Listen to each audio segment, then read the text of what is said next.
Seja muito bem-vindo a mais um estudo aqui no nosso canal Jaboque. Vamos orar que o Senhor Jesus te abençoe. Caso não seja inscrito, se inscreva, faça comentário, dá seu like, compartilhe. E hoje nós vamos ver um milagre maravilhoso de Jesus, mas logo após a vinheta.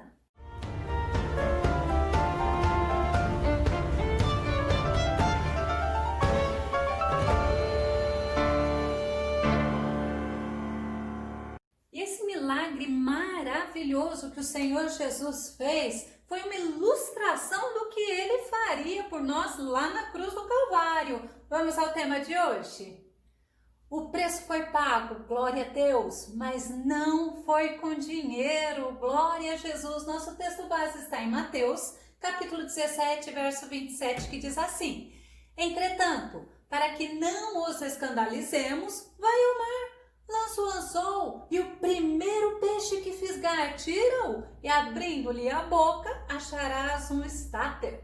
Retira aquela moeda e entregue a eles, para pagar o meu imposto e o teu também. Olha que tremendo, olha, porque é como uma sombra, como uma ilustração do que Jesus pagou por nós. A morte dele na cruz do Calvário foi uma forma dele pagar a minha dívida, dele pagar a tua dívida. Nós vamos ver que Mateus, antes dele ser discípulo de Jesus, ele era cobrador de impostos. E é somente no livro de Mateus que vamos encontrar esse relato. Existia uma taxa, um imposto que era pago. Esse imposto era dedicado, era entregue aos sacerdotes para a manutenção do templo judeu, lá no templo de Jerusalém. E esse valor que era pago somente uma vez por ano, pelos homens judeus acima de 20 anos. É interessante a gente entender. E era a dracma. A dracma, ela era uma moeda de prata. O peso dela era mais ou menos 4 gramas. E ainda hoje, na Grécia, se usa um dinheiro chamado dracma. Esse valor, eu dei uma consultada no conversor do GRD da Mataf, e não vou falar que realmente é esse valor, mas nós fizemos uma estimativa até que dá para entender um pouquinho. Seria equivalente hoje a R$194. Um dia de trabalho, né? A Bíblia fala que equivalia a um denário. Nós vamos entender por que eu fiz essa conta, porque nós vamos ver que muitos dizem que era um valor insignificante, mas é um valor muito simbólico, é um valor muito interessante, importante para nós entendermos. Por que os judeus tinham que pagar? Porque foi realmente estipulado por Moisés. Vamos ver Êxodo capítulo 30, verso 14, que diz assim: qualquer que pagar, que passar pelo arrolamento de 20 anos para cima, dará oferta alçada ao Senhor. Primeiro, arrolamento é o recenseamento, ou seja, era participar de um censo, um levantamento do número de israelitas. Sabe qual era a finalidade? Preservar a distinção nas famílias e para regular as tribos, justamente para entender quem participava, quem era de qual tribo. Quem que deveria ser inscrito? Olha Números 26 e 2, o que nos diz: fazei o recenseamento de toda a comunidade dos filhos de Israel, de acordo com as suas casas patriarcais, todos aqueles que têm de 20 anos para cima, aptos para servir no exército de Israel. E se a gente parar um pouquinho para pensar, é a história do povo de Israel. Eu achei muito interessante porque você vê que nada na Bíblia está em vão. Tudo tem algo para nos trazer uma lição, para nos ensinar, para trazer uma verdade espiritual para nós. E foi um compromisso que foi assumido e justamente lá em Neemias foi citado pelo próprio Neemias. Neemias capítulo 10, verso 32. Além disso, assumimos a responsabilidade de, segundo ordena o mandamento, dar. Olha bem a palavra, dar anualmente 4 gramas de prata para o serviço do templo de nosso Deus. Por isso que eu falei que 4 gramas de prata era justamente uma dracma. Jesus, então, ele vai para Cafarnaum. Mateus 17, 24 diz assim: quando Jesus e seus discípulos chegaram a Cafarnaum, os cobradores de impostos de 2 dracmas abordaram a Pedro e questionaram: o vosso mestre o imposto das 2 dracmas ao templo? Olha que pergunta! Ao invés de eles falarem com o próprio Jesus, eles foram falar com Pedro. Aí a gente vai entender que, segundo os historiadores, a casa onde Jesus ficava em Cafarnaum, segundo muitos historiadores, era de Pedro. Por isso que eles foram falar com Pedro. Agora, já segundo outros historiadores, era aonde Jesus vivia. Quando ele voltava das viagens, ele ia para lá, que era a casa dele mesmo. Mas a gente para um pouco para pensar e vamos considerar como se fosse a casa de Pedro. E é interessante o seguinte, aqueles cobradores de impostos, eles não tiveram coragem de chegar para Jesus. Agora, você, a Bíblia fala que nós temos liberdade, nós temos ousadia, nós temos livre acesso não somente a Jesus, mas também ao nosso Deus Todo-Poderoso. Paulo fala em Efésios 3:12, diz assim: por intermédio de quem temos livre acesso a Deus, em plena confiança pela fé na sua pessoa. Como é importante nós confiarmos no Senhor Jesus, como é importante nós vivermos para a glória do nome dele, porque nós temos acesso a ele. Lembra? O Espírito Santo habita em nós. E aí nós temos acesso ao Senhor Jesus e nós temos acesso ao Deus Pai Todo-Poderoso. Não é pouca coisa, não. Hebreus 10:19, olha que tremendo. Sendo assim, irmãos, temos plena confiança para entrar no Santo dos Santos. Mediante o sangue de Jesus, nós temos acesso, nós temos liberdade, nós temos ousadia, glória a Deus, de saber que o que você fala com o Senhor, Ele te dá atenção, Ele te ouve e no momento certo Ele responde. Mas algo também chamou a minha atenção, porque quando eles foram falar com Pedro, eles falaram assim: ô Pedro, o seu mestre, ele não paga o imposto das 2 dracmas, ou seja, eles estão reconhecendo que Jesus tinha autoridade, pelo menos aí no caso, o de ensino. Mas vamos olhar esses fariseus que reconhecem essa autoridade de Jesus, mas muitos reconhecem somente com intenção de acusar o nosso mestre. Marcos 12:14 diz assim: e ao se aproximarem, lhe questionaram: mestre, olha só, sabemos que és verdadeiro e que te não deixas influenciar por ninguém, pois não te impressionas com a aparência exterior das pessoas, mas ensinas o caminho de Deus em conformidade com a mais pura verdade. Assim sendo, diga-nos, olha a pegadinha, é lícito pagar imposto a César ou não? Mas Jesus, ele conhecia o coração deles, assim como o Senhor conhece o nosso coração. Nós vamos ver outros falando de Jesus como mestre, João 13:13. Vamos ver quem? Eu quero ver o próprio Jesus falando. Olha só, vós me chamais mestre e Senhor, estáis certo? Pois eu de fato o sou. É tremendo. E Jesus nos ensina como as palavras dele queimam dentro de nós, nos ensina, nos dá alegria, nos fortalece, nos dá esperança. Olha como a palavra dele é tremenda. Mas voltando, Pedro, então, ele é questionado, pelos cobradores de impostos e Pedro automaticamente responde. Mateus 17:25, a parte A. Então Pedro disse aos cobradores: sim. Mas espera aí, Pedro falou com os cobradores, mas Pedro não perguntou para Jesus. Algumas coisas a gente fala assim: Pedro, ele era afoito, Pedro, ele era impulsivo, Pedro parecia que ele queria defender o mestre. E num certo ponto a gente vê, tem um pouco essa intenção. Mas quando Pedro chega perto de Jesus, quando Pedro vai falar com Jesus, sabe o que Jesus fez? Mateus 17:25, a parte B. E entrando em casa, Jesus lhe antecipou dizendo: que te parece, Simão? De quem cobram os reis da terra os tributos ou o censo? Dos seus filhos ou dos alheios? Ou seja, Jesus demonstra para Pedro que ele é divino, que ele é onisciente, que ele sabe de todas as coisas. Ele não estava lá, mas ele sabe de todas as coisas. E hoje você acha que é diferente? Antes ele estava lá fisicamente e agora que o Espírito Santo está em todo lugar e Jesus olha por nós. Vamos ver Hebreus 4:13?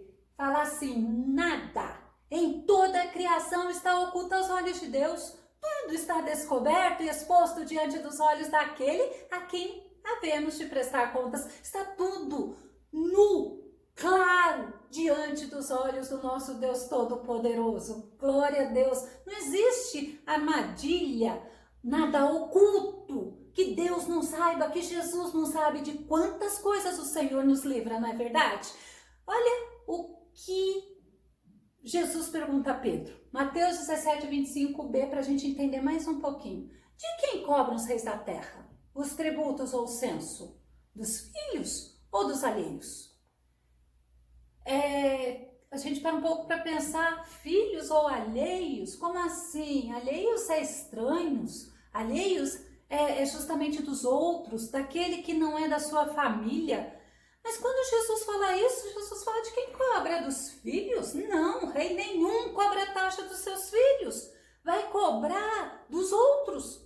Mas Jesus é o Filho de Deus. Se o dinheiro que era recolhido para a manutenção do templo era dedicado ao Senhor, a Deus, na ordenança de Moisés e Neemias reforçando, e o povo falando, nós vamos dar voluntariamente, então Jesus é o dono do dinheiro também, é o dono do templo. Na verdade, Jesus é dono de todas as coisas. E aquela taxa, aquele imposto, era uma oferta voluntária. Êxodo 30, capítulo 30, verso 14b, fala assim: dará a oferta alçada ao Senhor, ou seja, dará a oferta alçada, é oferta voluntária. Mas foi tremendo quando você para um pouco e você vê, dará a oferta alçada ao Senhor, e eles estavam cobrando do Senhor. Eles, embora reconhecessem Jesus como mestre, embora reconhecessem os milagres de Jesus, mas eles não queriam aceitar que Jesus realmente era o Filho de Deus, era o Messias esperado por Israel. Filipenses 2:11 diz assim: e toda língua confessa que Jesus Cristo é o Senhor, para a glória de Deus Pai. Voltando, Mateus 17:26. Disse-lhe Pedro respondendo a Jesus, dos alheios. Aí disse-lhe Jesus logo então: estão livres os filhos. E realmente Jesus era o filho. Jesus era o filho unigênito de Deus. E Jesus quis mostrar a Pedro que se o imposto era para sustentar a casa do Pai, ele, Jesus, como filho, não devia nada. Jesus não devia nada a ninguém. 1 João 4:9 diz assim: nisto se manifestou o amor de Deus para conosco, que Deus enviou o seu Filho unigênito ao mundo para que por ele vivamos. Então Jesus é filho. O imposto não era cobrado do filho do rei, era cobrado dos outros. Vamos ver João 1:4 para você não ter dúvida. E o verbo se fez carne e habitou entre nós e vimos a sua glória como a glória do unigênito do Pai, cheio de graça e de verdade. Agora, eu parei um pouquinho para pensar, interessante. Jesus era filho, mas Jesus se submeteu. Mateus 17:27 diz assim: mas para que os não escandalizemos, vai ao mar, lança o anzol, tira o primeiro peixe que subir, abrindo-lhe a boca encontrarás um estáter, toma-o e dá-o por mim e por ti. Olha que impressionante. O cuidado de Jesus com as pessoas, para que os não escandalizemos, para que não o ofendamos, para que não os façamos tropeçar. Olha que cuidado lindo, o cuidado do próprio Jesus com as pessoas, mesmo ele não devendo nada, mesmo ele estando sendo injustiçado, olha o cuidado dele. Romanos 15:1 diz assim: nós que somos fortes, temos o dever de suportar as fraquezas dos fracos, em vez de agradar a nós mesmos. É tremendo. Este Jesus é aquele que nós devemos olhar, tomar como base, olhar como autor e consumador da nossa fé, olhar como exemplo de tudo em nossas vidas. É para Ele. É Ele que nos dá o exemplo de tudo. 1 Coríntios 8:9 diz assim: contudo, tendes cuidado para que o exercício da vossa liberdade não se torne um motivo de tropeço para os fracos. Então, o que diz no versículo anterior? Nós que somos fortes, nós que não estamos só no leitinho, que estamos nesse manjar, que estamos nessa alimentação maravilhosa da palavra do Senhor, que sabemos o que podemos e o que não podemos. Nós temos que tomar cuidado com aquele que se escandaliza com as coisas. Nós temos que tomar cuidado para não fazermos esses tropeçarem. Quantos exemplos eu tenho na minha vida de coisas que eu deixei de fazer porque eu sabia que podia escandalizar alguém. E você acha que eu perdi alguma coisa com isso? Eu perdi não, porque foi o nome do Senhor que foi glorificado. E vamos voltar quando Jesus dá ordem para Pedro, vai lá com um anzol. O anzol é para um peixe. Jesus sabia o que era necessário, e o necessário para aquele momento era um peixe. Esse um peixe ia suprir a necessidade que eles estavam tendo naquele momento. E Jesus dá ordem ao peixe. Você se lembra de Jonas? Jonas capítulo 2, verso 10. E Yahvé deu ordem ao peixe. E este, no caso o peixe, vomitou Jonas na praia. Gente, Jesus é o dono, ele é rei dos reis, ele é senhor dos senhores, ele é o autor da criação, ele é o autor da vida. Você lembra de Elias? 1 Reis 17, 4 e 6. E há de ser que beberás do ribeiro, e eu tenho ordenado aos corvos que ali te sustentem. E os corvos lhe traziam pão e carne pela manhã, como também pão e carne à noite, e bebia do ribeiro. Então você vê, Jesus, ele dá ordem à natureza. Jesus, ele está no comando de todas as coisas. E Deus usa a natureza, porque a natureza é obra dele. Jó, capítulo 12, versos 7 a 10. Eu achei tremendo esse versículo. No entanto, questiona os animais e eles te ensinarão.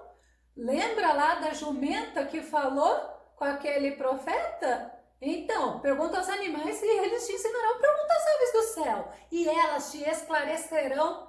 Lembra quando Jesus fala, olha, observa as aves do céu. Não semeiam, não plantam, mas olha, observa, falta alguma coisa para elas, não? Então, e elas te esclarecerão. Ou fala com a própria terra e ela te ministrará. Quando a gente observa, por exemplo, a parte das sementes, como nós temos que aprender com a própria natureza. Aí a Bíblia fala assim, até os peixes do mar te instruirão. Vamos até aprender com esse exemplo. Qual dentre todos eles não tem conhecimento de que a mão de Yahvé, o Senhor, criou tudo o que há? A natureza sabe quem é o seu autor, quem é o autor da criação. Na sua mão, ainda falando, repousa a vida de todo ser vivo e o espírito de todo gênero humano. Então Pedro, ele obedeceu a Jesus e tem uma característica que a gente pode ver aí. Pedro, ele era obediente, ele obedeceu a Jesus. Ele pegou, lançou o anzol, pescou o peixe, o primeiro peixe, lembra? Era o primeiro. Ele pegou o peixe, ele abriu a boca do peixe e o que ele encontrou lá? O que Jesus falou. Você vai encontrar uma moeda, né? Um estáter, você vai pagar por você e por mim. Olha que tremendo! O estáter era uma moeda de ouro ou de prata, né? Usada lá na Grécia Antiga. Essa moeda valia 2 dracmas ou 4 didracmas. O valor exato era assim na conta para Pedro pagar o que Jesus não devia, mas o que Pedro devia. E foi assim. É tremendo você entender o cuidado de Deus até com aqueles. No caso, Pedro, Jesus não tinha que pagar para Pedro, mas Jesus pagou. Sabe por quê? Porque Jesus cuida de você, Jesus cuida de mim, assim como ele cuidou de Pedro, nos mínimos detalhes. Assim como Jesus deu a vida dele por nós. Assim como Jesus pagou a minha dívida e a sua dívida lá na cruz do Calvário. Romanos 4:25 diz assim, ele foi entregue à morte para pagar todos os nossos pecados, porque se Jesus não tivesse morrido na cruz, nós estaríamos ainda nas mãos de Satanás. Mas quando Jesus ele pagou o preço, ele nos resgatou das mãos de Satanás. Romanos 8:33 é motivo de você dar glória a Deus, é motivo de você louvar o nome do Senhor, porque esse Deus tão tremendo te amou. E não te amou porque você é bonzinho. Ele te amou porque você é uma alma, você é importante. Romanos 8,33 que fala assim: quem poderá trazer alguma acusação sobre os escolhidos de Deus? É Deus quem nos justifica. Foi Jesus que morreu na cruz do Calvário por nós. Foi Jesus que pagou a nossa dívida. E é interessante quando você olha essa história. Você vai ver Jesus, ele não precisava ter pago, porque ele é filho do rei. Agora, ele pagou para nos deixar o exemplo. E a gente olha assim e já fazendo sombra no caso, ou mostrando como seria e por que da morte dele na cruz do Calvário. Nós vimos nesse estudo, Deus supriu as necessidades de Pedro, Deus pagou a taxa que era de Pedro, era Pedro que devia, mas também Deus não deixou de nos dar com isto o exemplo de que Jesus, ele não precisava pagar, mas ele não quis defender o direito dele como filho de Deus. Ele podia falar, não, ele podia requerer, era direito dele, mas ele não fez isso, ao contrário, ele cuidou para não escandalizar as pessoas. Nós também devemos tomar cuidado quanto a isso, né? Pedro falou algo sem consultar a Jesus na impulsividade dele. Pode até ter sido por zelo, como eu comentei, ou por impulso, como muitos falam, mas Jesus, ele usou isso para nos mostrar como é importante cuidar do outro, como é importante não sermos pedra de tropeço, não escandalizarmos o outro. Agora, uma coisa é verdade, você tem que obedecer a Deus, importa você agradar a Deus, tá?